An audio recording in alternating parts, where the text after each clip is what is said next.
ETF index mutual funds నేర్చుకుని stock మార్కెట్లో రాణించాలనుకుంటున్నారా? వెంటనే ఈ నెంబర్కి కాల్ చేయండి.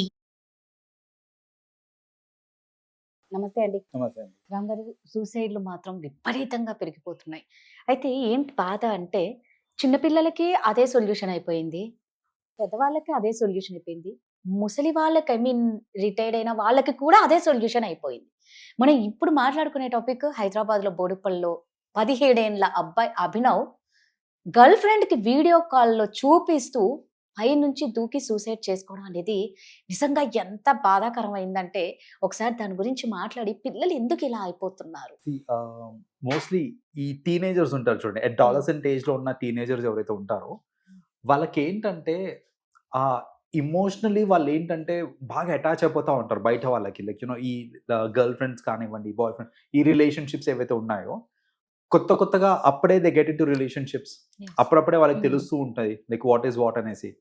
వాళ్ళకి తెలిసింది కొంత, బట్ వాళ్ళు అనుకునేది నాకు తెలిసింది అంతా అనేసి. అది right. That is what they Yes. Think. Yeah!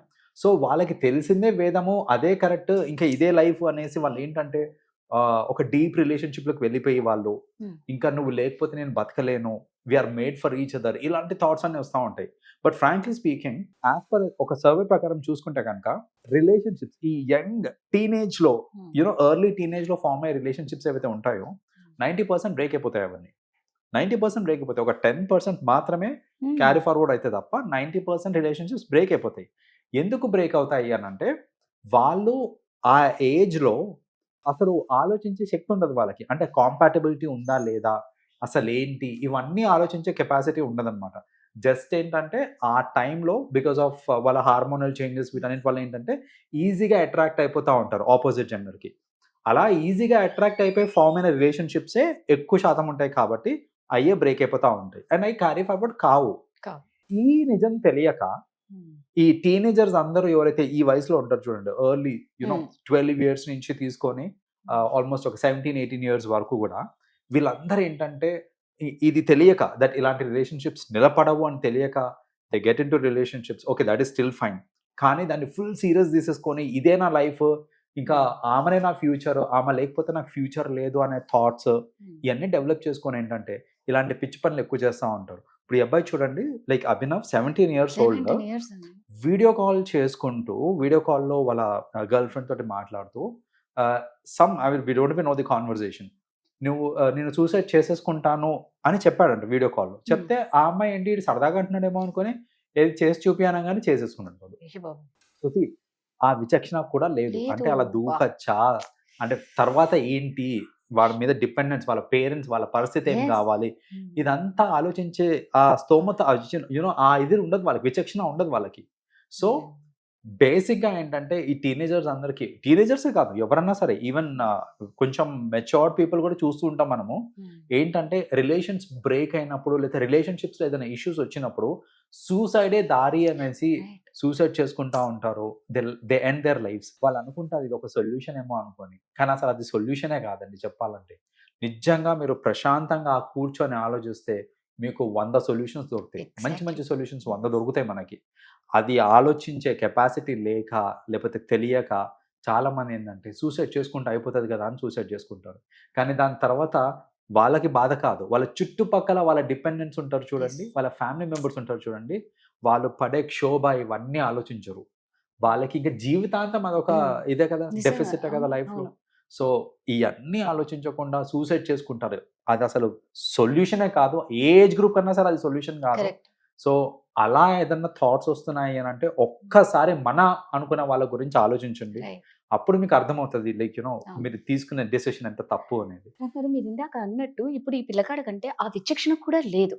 మనం మొన్న ఒక ఇన్సిడెంట్ చెల్లపల్లి చూస్తే ఆ పిల్లలు కూడా అంటే అమ్మ మాట జవదాటని పిల్లలు వాళ్ళు. Yeah. చావడానికి కూడా రెడీ. తర్వాత ఇంకొక ఇన్సిడెంట్ జరిగింది. లవ్ మ్యారేజ్ చేసేసుకొని ఆవిడ ఇద్దరు పిల్లల్ని చంపి తను చనిపోయింది. ఎందుకంటే వాళ్ళ ఆయన ఏం సంపాదించట్లేదు, ఏం పట్టించుకోవటం లేదు. ఇంకెవ్వరు కూడా లవ్ మ్యారేజ్ చేసుకోవద్దండి అని ఒకటి లెటర్ రాసేసి తను చనిపోయింది. ఇంకా కొంతమంది రిటైర్డ్ వాళ్ళు ఇందాక నేను అన్నట్లు 60 ఏళ్ల వాళ్ళు కూడా సూసైడ్. అంటే ఇక్కడ నేను ఎందుకు ఇవన్నీ చెప్తున్నానంటే పిల్లల కంటే అంత మైండ్ లేదు. ఇక్కడ వీళ్ళు పెద్దవాళ్ళు. వీళ్ళకు మించి పెద్దవాళ్ళు ఈ 60 ఇయర్స్ వాళ్ళు. అయినా కూడా అంత జీవితం అంతా చదివిన ఏజ్ ఇది. అయిపోయింది తెలుసు.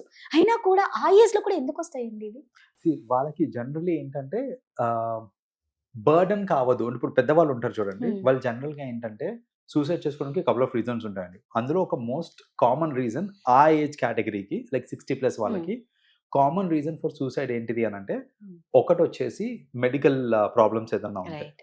లైక్ ఆ మెడికల్ ప్రాబ్లమ్స్ వల్ల వాళ్ళది డైలీ ఆ బాధ పడలేక అండ్ వాళ్ళు బాధపడటం ఒక ఎత్తు అయితే వాళ్ళ చుట్టుపక్కల ఉన్న వాళ్ళ ఫ్యామిలీ మెంబర్స్ ఉంటారు చూడండి, వాళ్ళ మీద డిపెండెంట్ అయిపోయి వాళ్ళకి మనం కష్టంగా లేకపోతే భారంగా అవుతున్నామేమో అనే ఒక థాట్ వస్తుంది వాళ్ళకి. సో అనవసరంగా వేరే వాళ్ళకి నేను ఎందుకు భారం కావాలి అనేసి వాళ్ళు ఏంటంటే నేను సూసైడ్ చేసుకుంటే వాళ్ళకి భారం ఉండదు అండ్ నేను ఎలాగో నా జీవితం అయిపోయింది ఇంకా నేను బతికు చేసేదేముంది అనే థాట్స్లో ఉంటారు జనరల్గా. సో అలా వాళ్ళు అది కామన్ రీజన్ అండి, ఏదైనా మెడికల్ రీజన్స్ వల్ల. రెండోది ఏంటంటే లోన్లీనెస్.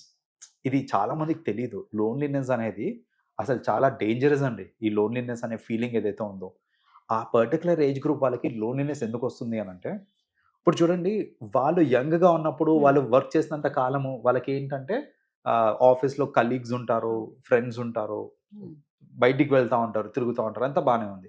ఒక సర్టెన్ ఏజ్ తర్వాత వాళ్ళు బయటికి వెళ్ళడం ఇదంతా తగ్గించేస్తారు. లైక్ ఇంట్లోనే ఉంటారు.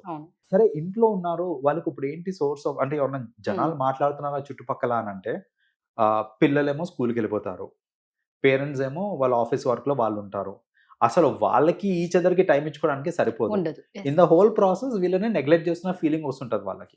అసలు నన్ను ఎవరు పట్టించుకోవట్లేదు, నా గ్రాండ్ చిల్డ్రన్ దగ్గరికి రావట్లేదు, నా కిడ్స్ నా ఓన్ కిడ్సే నన్ను అసలు పట్టించుకోవట్లేదు అని వాళ్ళకి ఏంటంటే ఒక కైండ్ ఆఫ్ లోన్లీ ఫీలింగ్ వచ్చేస్తుంది.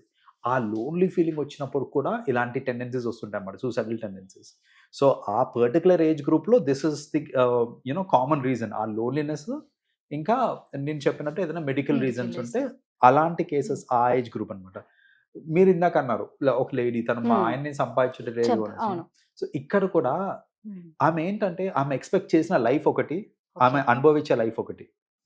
ఆమె ఏంటి ప్రేమలో ఉన్నప్పుడు ఇవన్నీ కనపడవండి.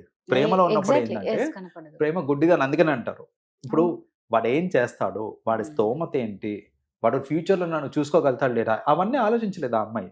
నాకేంటి నా ప్రియుడు నేను పెళ్లి చేసుకుంటే హ్యాపీగా ఉంటాననే ఒక్క థాట్ వరకే చూసుకున్నారే తప్ప అసలు నా ఫ్యూచర్ ఏంటి, అతను ఏం చేయగలుగుతాడు, can he keep me happy అనేది ఆమె ఆలోచించలేదు అప్పుడు.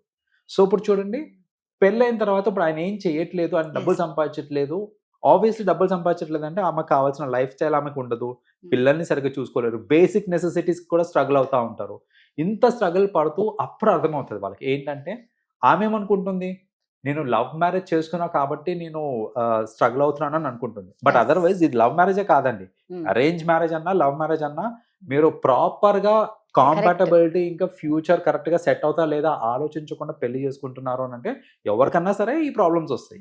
సో అది కరెక్ట్గా ఆలోచించి డెసిషన్స్ తీసుకుంటే ఇలాంటి ప్రాబ్లమ్స్ ఉండవు. ఆ ఆలోచన లేక నేను చెప్పినట్టు ఇదేంటంటే టైం బీయింగ్ అని చూసుకుంటే ఇలానే ఉంటుంది. ఫ్యూచర్ పర్స్పెక్టివ్లో ఆలోచిస్తే అప్పుడు మనకి ఇలాంటి ప్రాబ్లమ్స్ రాకుండా ఉంటాయి. బతకాలి అన్నదానికి 1,00,000 మార్గాలు, చావుకి మాత్రం ఒకటే మార్గం అనుకుంటే ఇంక ఎవడేం చేయలేం కదా. థ్యాంక్ యూ అండి. వెల్కమ్ అండి.